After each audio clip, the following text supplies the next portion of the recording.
ঢোকার মুখের রাস্তা। এই দেখো, এটা একদম শুরুতে দেখো, এটা এখান থেকে সবাই তিলক লাগিয়ে, কপালে তিলক লাগিয়ে তারপরে বেরোয়।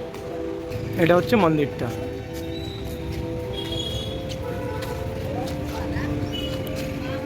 উপর থেকে এখনো পর্যন্ত 95টা সিঁড়ি পেরিয়ে এসেছি, আর এদিকে আরও ওঠা বাকি। আর আমার অবস্থা দেখো, কারণ এটাকে আসতে গিয়ে প্রচুর সাইকেলটা নিয়ে চালানোটাই আমার কষ্ট হয়ে গেছে। আমার সাথে জুড়ে থাকো। সবে 150টা সিঁড়ি হয়েছে, আরও 100টার কাছাকাছি সিঁড়ি বাকি। এতটা সাইকেল চালিয়ে এসে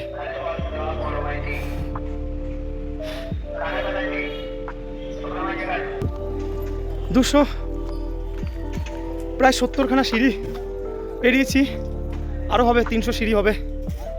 আর সামনে এখনও মন্দিরে উঠে পারিনি। এখানে অনেকে আছে, যেগুলো আমরা দেখি না, যে টিয়া এসে ভবিষ্যৎ বলে, এখানে অনেকে রয়েছে যাদের কাছে এই টিয়া রয়েছে। সেই টিয়া ভবিষ্যৎ বলতে পারে, সে যে কাগজটা সে নেবে সেটার অনুযায়ী তোমার একটা ভবিষ্যৎ হয়। তো সেরকমই কিছু একটা ম্যাটার থাকে।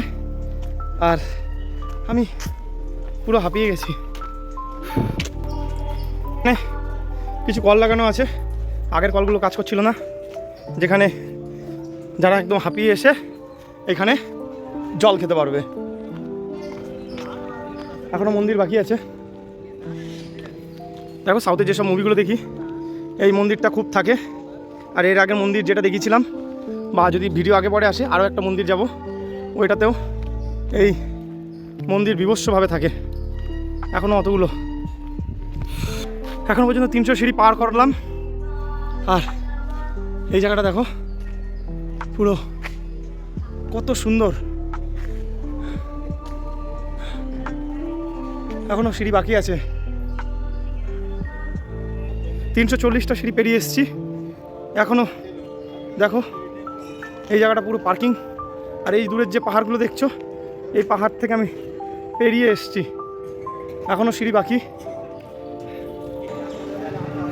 362টা সিঁড়ি, কম বেশি হতেই পারে। দেখো কত অপূর্ব, কত অপূর্ব লাগছে, কত অপূর্ব লাগছে এই মন্দির। এখানে যত ভক্তরা আছে, যারা এই কঠিন সিঁড়িগুলো পেরিয়ে আসছে, তাদের জন্য পুরো পাখা চালিয়ে দেওয়া হয়েছে। তারা এখানে পাখা চালিয়ে এখানে তারা ওয়েট করতে পারে। আর এখানে কিছু ভগবানের মূর্তি আছে ভেতরে, একটা হাতি, শ্রীকৃষ্ণ, হনুমান, একটা পালকি, একটা চেয়ার, এগুলো সব ভগবানদের। আর এখানে একটা ঘন্টা।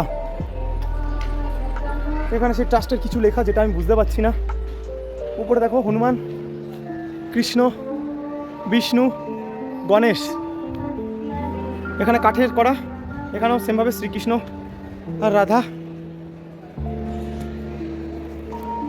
এখানে দেখো শ্রীকৃষ্ণ আর রাধা, তার সাথে মহাদেব রয়েছে। জাস্ট অসাধারণ। এটা একটা মেইন বেদি। জানি না, আমি তো জানি না এটা কী কাজে ব্যবহার করা হয়, তবে যতদূর, কি সুন্দর কারুকার্য দেখো। যতদূর মনে হচ্ছে এইখানে যাবতীয় পুজো অর্চনা এগুলো করা হয়। এখান থেকে সুন্দর হাওয়া আসছে। আর ঠাকুরের মন্দিরটা দেখো,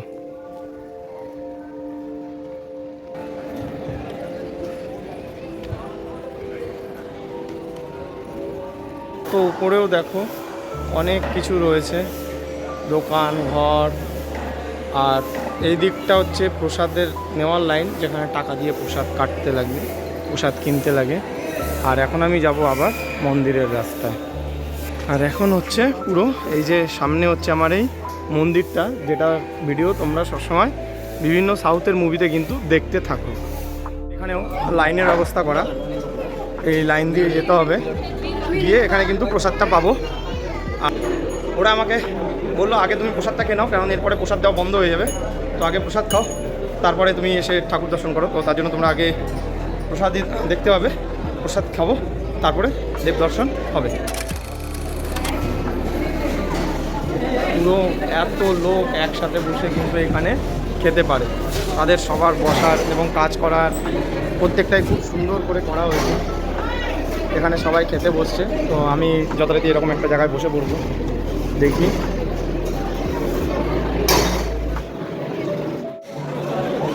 এখানে রয়েছে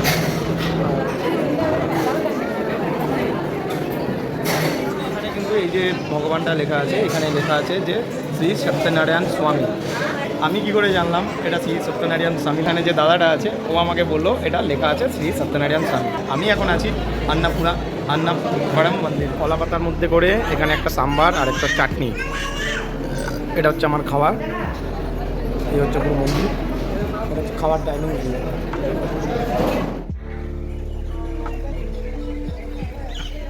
এটা মন্দির।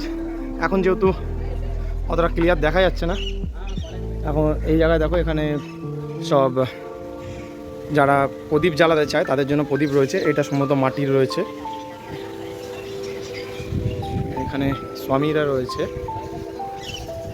এটা হচ্ছে পুরো মন্দির।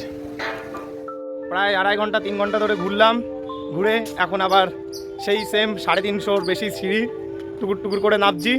তো এই ছিল আমার মন্দির ভিজিট। অত ভালো তো কিছু বানানোর অপশানও নেই আমার কাছে, কিছু নেই যে আমি সেগুলো দিয়ে তোমাদেরকে দেখাতে পারবো। যতটা ছিল খুবই অসাধারণ ছিল। আমি এখান থেকে আমার ঘরের জন্য একটা প্রসাদ কিনেছিলাম, কিন্তু সেই প্রসাদটা আমি ভেবেছিলাম ওখানে একটা পোস্ট অফিস আছে সেটা দিয়ে যাবে, বাট পরবর্তীতে তারা বললো যে না, ওটা দিয়ে ওখান দিয়ে যাবে না। তো এই প্রসাদটা আজকে আমার রাতে ভগবানের প্রসাদ হিসাবে আমার কাছে রয়ে গেল। এটা রাত্রেবেলা খাবো। তোমরা আমার পাশে থেকো, আমাকে সাপোর্ট করো, আমার এই জার্নিতে সম্পূর্ণভাবে সাহায্য করো, যে যেরকমভাবে পারো। কেউ গ্রুপে শেয়ার করে, কেউ ইউটিউবে আমার ভিডিও দেখে, কেউ আমাকে ডোনেশন করে পাশে থাকো। আমি করছি অল ইন্ডিয়া ট্যুর, তোমরা জুড়ে থাকো আমার সাথে ভালোবেসে। I am Koushik Das from West Bengal. Joy.